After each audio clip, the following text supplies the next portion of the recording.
Hello friends, welcome to my channel heart touching stories. आज मैं आपके सामने एक गुरु भक्त की कहानी लेकर आई हूँ जिसका नाम है आरुणि। आरुणि महर्षि अयोध्या का शिष्य था और उनके आश्रम में रहकर शिक्षा प्राप्त किया करता था। पंचाल देश के रहने वाले आरुणि के लिए गुरु का आदेश पत्थर की लकीर हुआ करती थी। वे आज भी अपनी गुरु भक्ति और आज्ञाकारिता के कारण जाने जाते हैं। महर्षि अयोध्या के आश्रम में छात्र शिक्षा प्राप्ति के अतिरिक्त आश्रम के कार्यों और गुरु सेवा में भी संलग्न रहते थे। सबसे कार्य विभाजित रहते थे। कोई कृषि करता था, कोई पशुओं को चराने का काम करता था, तो कोई बागवानी। सभी छात्र विभिन्न कार्यों की जिम्मेदारी उठाया करते थे।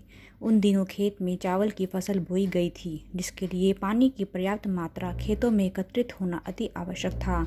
सब वर्षा की बाट जो रहे थे। एक संध्या तीव्र वर्षा प्रारंभ हो गई।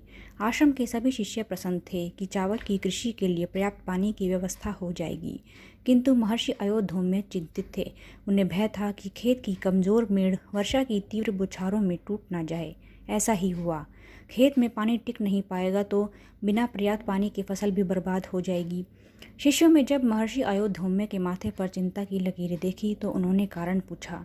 महर्षि ने अपनी चिंता उनके सामने व्यक्त की। सभी शिष्य चिंतित हो गए, किंतु किसी की समझ में नहीं आया कि ऐसे मौसम में क्या किया जाए। उन शिष्यों में आरुणि भी था। उसने महर्षि से खेत जाकर मेढ़ों को देखकर आने की आज्ञा मांगी। महर्षि ने उसे आज्ञा प्रदान करते हुए कहा, पुत्र, यदि खेतों की मेड़ टूट गई हो तो उसकी मरम्मत कर देना। खेत में पानी का जमा रहना आवश्यक है। आरुणि गुरु की आज्ञा ले भारी बारिश में खेत की ओर चल पड़ा। खेत पहुंचकर उसने देखा कि खेत की मेड़ें टूट गई हैं और उनसे होकर खेत का सारा पानी बह रहा है। आरुणि तुरंत प्रयासों में जुट गया।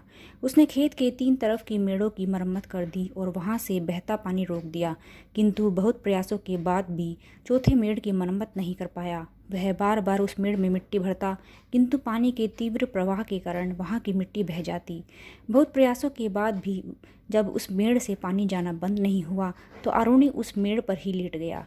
उसके लेटने से वह स्थान बंद हो गया।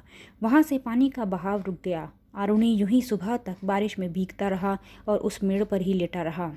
इधर जब भोर होने के कारण आरुणि आश्रम नहीं लौटा तो महर्षि अयोध्या कुछ शिष्यों को लेकर खेत पहुंचे।